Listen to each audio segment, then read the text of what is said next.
Hi, everyone, and welcome to episode 206 of the Medieval Podcast. I'm Danièle Cebulski, also known as the 5-Minute Medievalist. As you already know, if you've been tuning in this summer, one of the things I did while I was in England this month was to attend the International Medieval Congress at the University of Leeds. And whenever I attend a conference, I always want to come back and tell you all about it. The IMC brings together medievalists from all over the globe, which means that each year it provides a wide range of interesting papers that push our field forward. So this week, I caught up with Peter Konieczny from medievalist.net to discuss some of the papers we saw and what new research we thought was interesting, as well as to tell you about some of the historical sites that each of us visited in order to help you plan your next trip to southern England. Coming up are some thoughts on the Black Death, how to teach Hindu Arabic numerals, and what might be the best part of visiting Westminster Abbey. And it's all happening right after this. Hi, Peter, and welcome back to Canada, because you just had a big old trip to England as well, right? Yeah. I was there for 2 weeks. So first week at Leeds, and then 1 week walking around London, doing my 20,000 steps a day. I mean, that's the thing about London. It's very walkable. It's a great city for that. You see something everywhere you go. So I spent a few days there as well, just because it's a good place to spend a few days and learn and see stuff. Oh, yeah. You just can't help but run into history. Right outside my hotel room was a museum for the Order of St. John. I didn't even know it existed. And like, oh my, what is this place? And, go in and some nice hospitaller stuff. It was fun. Perfect. So today's episode, we're just going to tell people a little bit about what we saw so that they can learn about what's new in medieval history and also things that they might want to see next time they're in the United Kingdom. So that's what's on for today. I think we decided that I was going to go first because I arrived on the continent first, well, on the island, part of the European continent. Wait, are we allowed to say that anymore? I don't know. I set foot in England first. We'll leave it there. So I went and I got to Salisbury first, and I went to Evensong. And I had never been to Evensong before. And what I didn't realize is that Salisbury Cathedral allows you, if you're going to the service, to sit in the choir. So this is the part of the church where the monks would be sitting. So it's all beautifully carved. And I got to hear the singing and look around at the church. So that was amazing. And it's closed. The cathedral is closed for the service. So you can only be in there for the service at certain times of day. It was a Sunday that I arrived, and it was just super beautiful. You've done Evensong before, right? I did it at Westminster Abbey, which was a real treat. It's a lovely thing to experience the actual use of these places as not just a tourist attraction. Yeah, exactly. And even though I'm not a religious person, it's still very moving to be there for that. So Salisbury Cathedral is recommended, obviously, because it's amazing. It's 800 years old. It's got just this beautiful facade and spire. The whole inside is beautiful. I can't say enough good things about it. And if that's not enough to sell it, it's got a copy of Magna Carta. So Salisbury Cathedral. And then I went to Chalk Valley and I spent the week in a sheep field meeting just the coolest people. So last week I talked about the living history people who were there, the arrow making assembly line especially. So I gave a shout out last week to those people, and I'm happy to do it again. Will, Ian, Adam, Phil, and Pete were all on the line. And then next to them was Andrew Zeminski, who is a master stone carver. And I'm hoping to have him on the podcast later to talk about that. He is the guy that repairs all the medieval churches. But while I was there, I got to see some really good talks. Simon Sebag Montefiore was talking about his new book, which looks at global history in terms of families. So we picked a few dynasties and looked at them over the course of human history. And Peter Frankopan was in conversation with Dan Snow.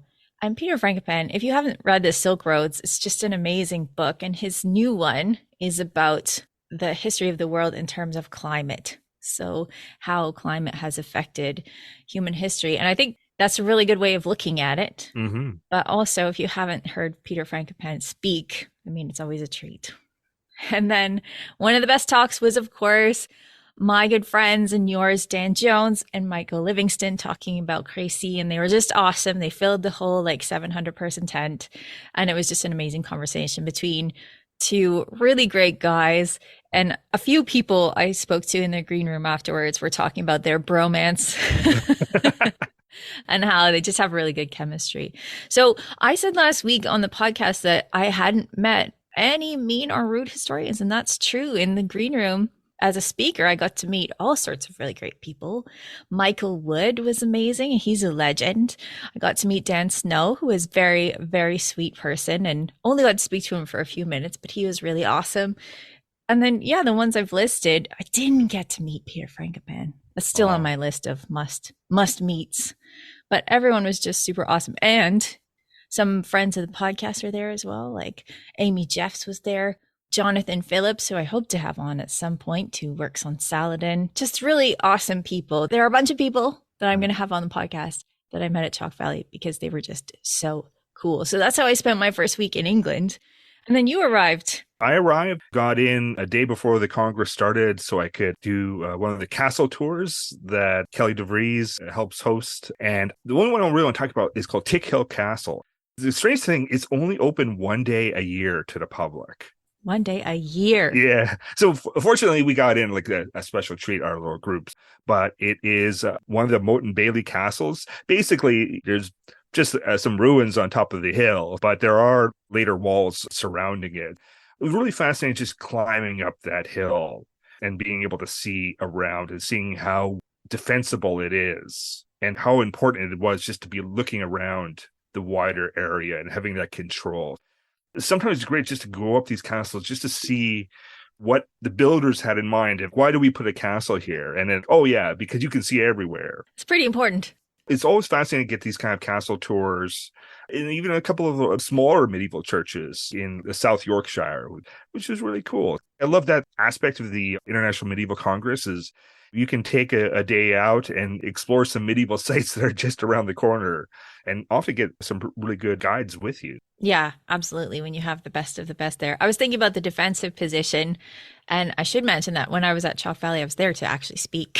So I actually spoke to school kids about the zombie apocalypse, and I got to tell everyone, those school kids were so interested in the history parts, especially how to defend the castle, that the kids are all right, people. The kids are all right. They're going to be a good generation of historians coming up. But Neat. as you were mentioning, Yorkshire's got so much great stuff. When I was leaving Leeds, I met all these medievalists at the train station. It was like a second Congress at the train station. But a lot of people are headed for York because that is just such a beautiful medieval city. I didn't get to see it this time, and it's right next door. It's literally like the 20-minute train ride, and you're in the middle of medieval town. It's no wonder that it draws 3,000 people from pretty much all over Europe as well as North America. And even further afield, people come there to do the papers, but also they get some nice little medieval experience. You mean the Congress draws 3,000 people? Yeah, the Congress draws. Your Chalk Valley, now that draws tens of thousands, right? Yeah, a lot of people. That's a huge event. Yeah, and it's not just medieval history, but of course the medieval history is the best stuff there, naturally. I'm sure like medieval really outdid early modern. Yeah. 100%. Yeah. Okay, but what did you see at Leeds? Did you see some good papers? Yeah. My favorite paper was the very first one I saw, the one that I most enjoyed. And it was by Christine Jackal, a historian out of Austria. And it was part of a session about like the switch from Roman numerals to Hindu Arabic numerals in the later part of the Middle Ages. When you're kind of switching, it's hard, right? It's hard to kind of grasp that. So her paper was dealing with how to learn it, how people in medieval Germany in particular had to learn it. And she found this text of this short mnemonic verse in these German texts on how to learn numbers. And the fun part was it would represent the numbers with a particular object. We have these little rhymes, like 1, 2, buckle my shoe. Here they did that, but 1 was a finger, 2 was a crutch, 3 was a pigtail, 4 was either it's a tool for butchers or in some cases a sausage. A sausage. 5 was a church staff. 6 was a ram. And sometimes they say it's a backward G. 7 was a roof truss. 8 was a chain. 9 was a mace. And then 10 was a finger with an eyelot or men's underpants. I did not see that coming. No, I did not either. Somehow medieval men's underpants kind of looked like a 10. Wow. Surprise. Let it not be said that you can't learn things from this podcast. That's right. That's right. So yeah, I thought that was really fascinating. It's kind of like children's literature for, adults, but Mhm. I can see like, hey, you monks, how are you going to learn? There was a couple other papers part of that session. And they kind of looked at accounting books and how they were trying to incorporate that practice. Even in the 15th century, it was a real mix of Roman numerals and Arabic numbers. Someone wrote the date 1492, but he wrote 149 in numerals, did the 2 as II. And then there's another part where a guy was like 9, and then for 10 would be X, then XI for 11, and then 12 would be back to numbers. That was like my favorite little session, and just talked about the ways medieval people had to deal with little things in life. That stuff is so informative when you see a gloss of a Latin text that's done in Old English, and then that teaches so much about not only Old English, but the way it was taught. That kind of stuff for teaching is so useful to us as historians. So I'm sorry I missed that paper. It sounds amazing. Yeah, yeah, that was an opening day. What was your favorite paper? I mean, I'm very predictable, but it was Monica Green. I ran into Monica on the steps outside registration, and she gave me a hint that the talk that she was going to give was going to be big news, actually. And it was. Monica is always thinking about plague and still working on tracing it backwards from that moment of the Black Death hitting Europe in 1347. And so she's looking backwards, and she's now looking at the Great Famine and wondering if plague might have had something to do with the death count during the Great Famine. Now, this is the beginning of her research on this, and I never want to speak for Monica. I just want to say that if you're interested in where she's going with this, definitely tune in to Monica's feeds always. Mhm. She's pretty active on Twitter. I think she's still pretty active on Twitter, and academia.edu. She's always posting stuff. That was really intriguing. I mean, that's really interesting to think about that and how it might have affected the death count, because the Great Famine's death count was enormous. And so could it possibly be plague? I don't know. But I thought that was a really interesting paper and thesis. I think that was one of the most important papers I heard. And she's going to have a book that's coming out probably next year called The Black Death, A Global History. So she's still kind of working out her thoughts on it. But yeah, she might have something, because there are mentions in the text about the Great Famine, people dying of plague. And is it part of that, right? Is it there? And then we're just not really listening to the sources that carefully. I'll be more interested to see how this goes, right? Because there's lots of debate over this topic. Oh, yeah. Always debate. Always debate. But that's healthy. I think that is good. That makes everybody sharper. So I thought that was a really good paper. I also liked a session that was called Networks of Non-Traditional Healing and Knowledge. So it was talking about actual texts that gave instructions on how to take care of medical conditions. And then also there was one paper, let me just look up the guy's name, Joshua Rice, who was talking about Inquisition records and the connection between doctors and Waldensians. So which ones are being seen? Does it matter if they're heretics or not? So I thought that was really interesting. And then Elka Krotz had one talking about the 16th century and a countess who was writing down experiments in medicine. And one of the points that this scholar talked about was that in Germany in the 16th century, these recipes weren't printed because they wanted to keep them among the aristocracy. So they handwrote them and passed them out amongst their friends, which is not the best. Not the best. I think medicine should be free to everybody. Everyone should have a chance to heal themselves. And then there was a paper that we attended together, a session that was quite good on how messages were transmitted in the Middle Ages. And the one that stood out for me especially was a scholar called Adam Franklin Lyons, who was talking about pogroms that were happening in Spain, in Iberia, and how messages about them were transmitted from city to city, how quickly it happened, to try and establish a baseline for if a bit of news is really important, how quickly could it get from one point on the Iberian Peninsula to another? And I always find that sort of detail very interesting. I really enjoyed that session as well. I just loved how they're trying to piece out when messages come, how are they kind of delivered to the wider population, right? Hey, everyone, meet up tomorrow because I got some big news to share with you. Yeah, how fast are these messages traveling? Yeah, because that's exactly. important to know when you're trying to retrace things like how people communicated over important issues. And the way information spreads also affects how events happen, right? Like the Mhm. pogroms are particularly, the news is shaping the events that are about to happen. Very fascinating stuff. What else did you hear at Leeds that was good?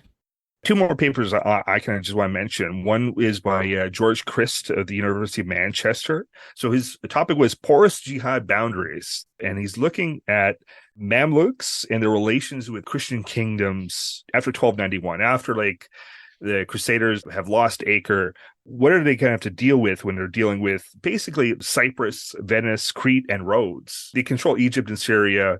Are they supposed to keep them as enemies because jihad and stuff like that? But in reality, all they're trying to do is make sure that no one attacks them. They just don't want any more crusades to happen. George was able to look at the diplomacy in action, how they're dealing with Venice and in Cyprus, and making deals. Let's trade with each other and please take care of pirates for us. He did a case study of Rhodes, where it's the Knights Hospitaller, and that's their base. And the problem is, like the Knights Hospitaller, their whole reason for being there is to fight and retake the Holy Land. But Mamluks are able to kind of convince them, let's all fight at places called Bodrum and Castle Rizzo. And if you don't know where those places are, no one does, right? Like they're like just nothing places. So during the 14th and 15th century, there's lots of fighting over places that do not matter. And I think that's very specific because it makes everyone, hey, we have to fight each other. Let's fight over this piece of dirt and then we can all trade and be happy. You send 10 guys out to get that castle. We'll send 10 guys to get that castle next year. I always find it fascinating how when you're adversaries, but you don't want to fight, there's a lot of that in the Middle Ages. What are they doing to live with each other? I really enjoyed that paper in particular. Another by Christine Meek from Trinity College Dublin. Her paper was on finding, employing, and retaining wet nurses in late medieval Lucca. So we have basically a situation where like the rich urbanites of Lucca are hiring servants and people from the countryside to be wet nurses for their children. They are paying them good money, like 2 florins a month, which is pretty nice. And meanwhile, then these wet nurses, they have to find somebody cheaper to be wet nurses for their babies. All this has to be done relatively quickly. And then they wind up, in many cases, stay with the family for as much as 2 years because children were breastfed until they were about 2 years old. Great case where one wet nurse, she got fired after about 6 weeks of work. The person says her milk wasn't that good. She didn't know how to swaddle the baby. And she was always leaving the house. That would do it. Also talking about the kind of local hospital where they accepted foundlings. Christine was able to find like 198 cases where babies were left at the hospital between the years 1401 and 1438. And obviously, the people there can't be wet nurses, so they have to go quickly and find people, but having trouble because they can't afford the rates. So there are cases where people, we're leaving your job to get a better job. So it must have been very frustrating, but very fascinating. It basically was like a seller's market for wet nursing. You really had to pay a lot and even like take on people that were pretty dubious in some cases.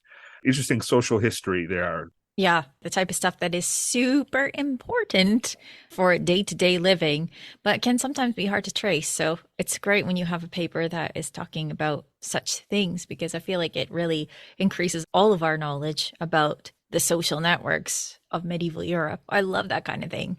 One good thing about the Congress is that they've basically recorded nearly everything. So I'm still actually watching some of the papers even this morning. What about you? Anything else at the Congress that really interested you?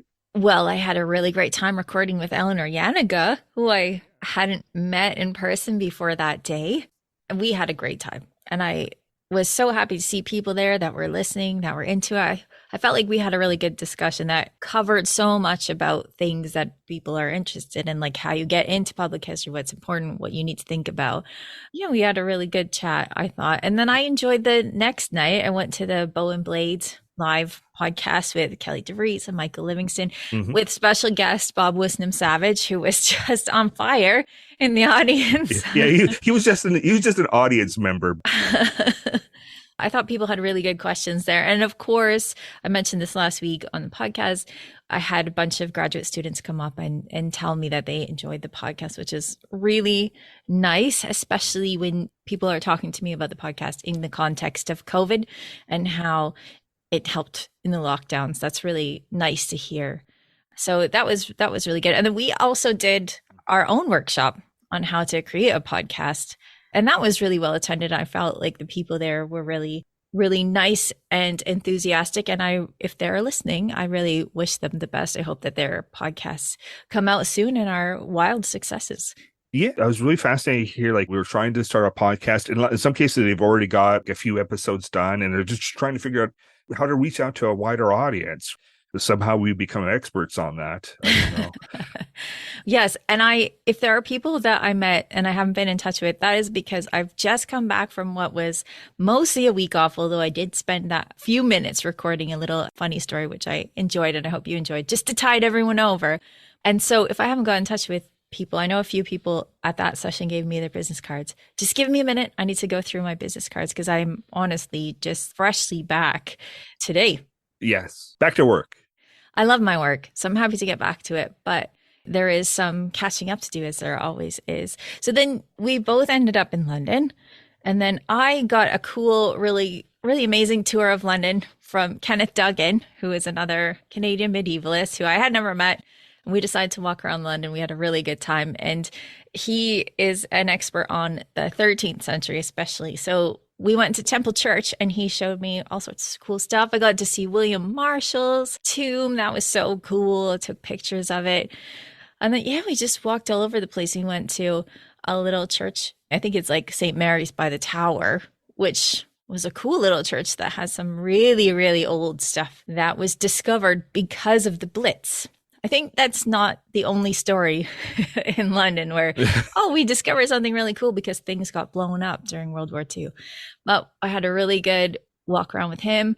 I went to the Globe Theatre because I am a super Shakespeare nerd, as all the listeners know.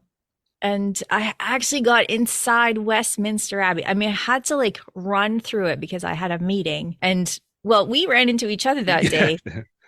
And that there were so few tickets that I could only go at a time that was really close to my meeting. So I was running through Westminster Abbey, but it is spectacular.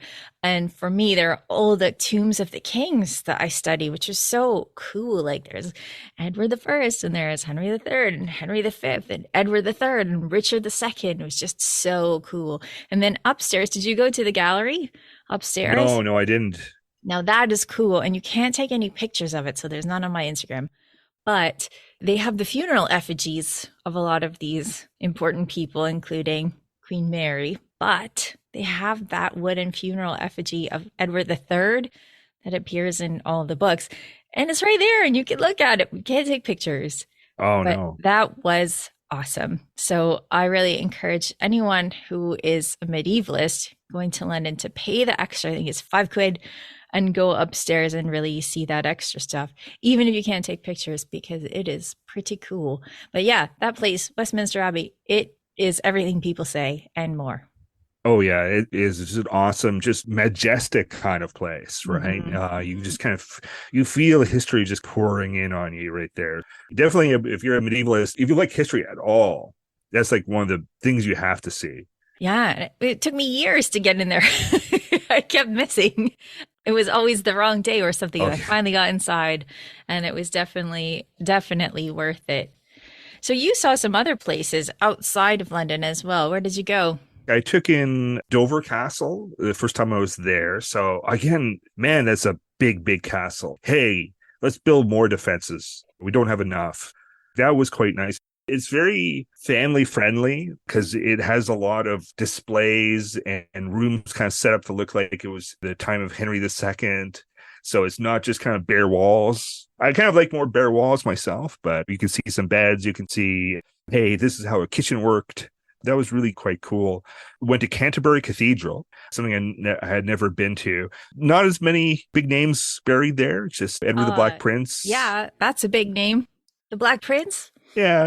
And one king, Henry IV, I think, is there too. So pretty important. Plus, Thomas Becket and all that stuff. That's true. That's true. You can see the little tiny candle. Henry VIII took out everything, but they put a little tiny candle and you can see it from a distance on the floor. And this is where Becket died. Sometimes I just love to kind of sit back, especially if they have the music playing, just listen in and just experience how it was like. Mm-hmm. And the town around it is all very beautiful, all little cobblestones, just walkable. Lots and lots of tourists there like us. It was quite nice. So yeah, I was able to experience that as well. Went to Hampton Court Palace. This is kind of 16th century stuff, super massive crowds. So if you do not like crowds, it might not be the best place. Well, at this time. Yeah, at this time, yeah, go in February, right? But again, history on every turn. Well, one of the places that I had the privilege of going to was the Spencer Estate at Althorpe. So I went between Leeds and London. I stopped there and I had a nice dinner. Charles Spencer has been a friend of mine since he was on the podcast. So that was really lovely to catch up with him because I hadn't seen him in person either. We just talked online. And Dan Jones was there. So we had a good time chatting. And Richard Coles, who is a really important novelist. And then his boyfriend, Dickie, was there. Dickie Kent, who is a very accomplished actor. And then I actually got to meet Countess Karen, who is not only awesome, but also a Canadian. So that was a really nice time for me. But for people who are interested in history, Althorpe is just astonishing. So it was built in 1508. And Countess Karen has all of these videos. I think it's just called Spencer 1508 online, and you can see the restorations that they're doing. It's just so well cared for. There's art in there from just masters, all of the masters who've been painting for the last 500 years. So it's absolutely spectacular. And what I really love about it, I've never been there, was it has a very warm feel to it. It is a lived-in house. It is a family house. And you can just see the love and care that the Spencers have had for this house for generations. So if you're interested in history, it is a really great piece of living history, I think, where you can see how an estate like this would have been run and is still run by a family. So that was a wonderful time that I had at Althorpe. And I really do think that if you're interested and you can get to Northampton, it's around there, then it's worth a visit. It's beautiful. Yeah, as Canadians, we go over and we're just so overwhelmed with all the kind of history that's there and the people that love and care for it. We constantly kind of run into people that say, hey, we do this. We're working on at this place. We're involved in this society. We're involved in this group in trying to preserve history. And it's just amazing. I always get there, I feel revitalized. That's why I can walk 20,000 steps. Well, you had a special sort of encounter like this with an enthusiastic, I think, curator at your favorite church in London, right? Yeah, St. Bart's, Bartholomew is great. And this is my favorite church. I was literally, with my partner, we're running and I tell her, hey, we got to go here. We got to go here because I just see it through the corner of my eye down an alleyway. It's one of the few medieval churches that survived the Great Fire. I find it an incredible place to be physically. It's a very dark church. There's not particularly that much light in it. There's not many particular artifacts or anything like that. So you kind of go in and it's just a church that kind of has this medieval dark feel. And it just happened that I opened my mouth about being in medievalist.net and got us to a curator who knew who I was, which was really nice. And she said, hey, you want to see some behind the scenes? Took us first into the Undercroft to see some 14th century stonework and then into the back of the church where no one gets to go because there's a lot of rubble there and things like that. But you can see the original medieval stonework. Then there's like some 16th century brickwork, other like a little later changes. You can just see little bits of history added onto it and things that if they had more money, they'd be able to offer like even a little bit more access to, because there's some really fascinating things. There's even like a little tiny bit of a grass park, 12 foot by 12 foot. This little part that would probably be worth £1 million if they could sell it. But likely, then there's a couple of graves there that need to be cared for and a little place that just needs to be cared for. And St. Bartholomew's is celebrating its 900th anniversary. So this is a good time to go to it and support that church. That was quite a nice moving event for me. Yeah. Well, it reminds me that when I was at Chalk Valley, I spent a lot of time hanging out with the blacksmiths who are my friends. And one of the things I noticed was that there are a lot of people who are interested, but they were too shy to come up. So I really encourage you, if you're listening to this podcast, you're interested in history, go up and talk to people. Go up and talk to those living historians who know so much. Go up and talk to the curators of a church. They're there out of love for it. Most of the curators or people who are tour guides in churches like that, they're volunteers and they're there out of the love of history. So really, I encourage everyone who is visiting these sites, go and visit as many historical sites as you can in your lifetime, but really open your mouth and speak to people, because you will learn such fascinating things that you might not know otherwise. And everyone was super kind and sweet and generous with their knowledge that I met. So yeah, just open your mouth and speak to people. It's definitely worth it. Yeah, there are many stories left unsaid that if you kind of hey, you show some interest and boom, you learn a whole bunch of stuff new. So I love going to the Leeds, the IMC, going into England. I'll be back next year. And now that you're back, are you furiously adding stuff to the website? What's going on the website? Yeah. I've been throwing out some pieces. We have a fun little piece about 30 medieval sayings. My favorite one is, once an abbot, always an abbot. Truer words. We also have a piece coming out in the next day on, could the Crusades have been successful? That was kind of an interesting what if. Well, yeah, especially you have to define terms, right? What does successful mean when it comes to the Crusades? Because I think that needs to be spelled out at the beginning. Indeed. So we've got that. We have this piece about this singer, poetess that lived in 9th century Baghdad and probably was the most famous person in the world when she lived. A great little story about that. I'm trying to get out all this wonderful content, and we're getting more and more of an audience. So I'm really excited about that. And we will have a lot for you. Excellent. And I would be lining up a whole bunch of really great and interesting new podcast guests. So we are back and better than ever, right? Woohoo! Yes, we are. Thanks for stopping by and telling us about your adventures, Peter. Thanks. Thank you, as always, to everyone who supports my podcast, as well as other indie podcasts and historians through Medievalist.net's Patreon page. Patrons can access all sorts of really great stuff, like subscriptions to the Medieval Magazine and Medieval World Magazine, as well as ad-free versions of Medievalist.net and this podcast. To get in on all of the action, please visit patreon.com/medievalists. For everything from travel to gravel, follow Medievalist.net on Facebook or Twitter at Medievalists. You can find me, Danièle Cybulski, on social media at 5MIN Medievalist or 5 Minute Medievalist. And you can find my books at all your favorite bookstores, where you can get hold of How to Live Like a Monk, Medieval Wisdom for Modern Life, in hardcover, ebook, and audiobook. You can even pre-order my new book, Chivalry and Courtesy, Medieval Manners for a Modern World, which comes out in September. Our music is Beyond the Warriors by Guy Frog. Thanks for listening, and have yourself an amazing day.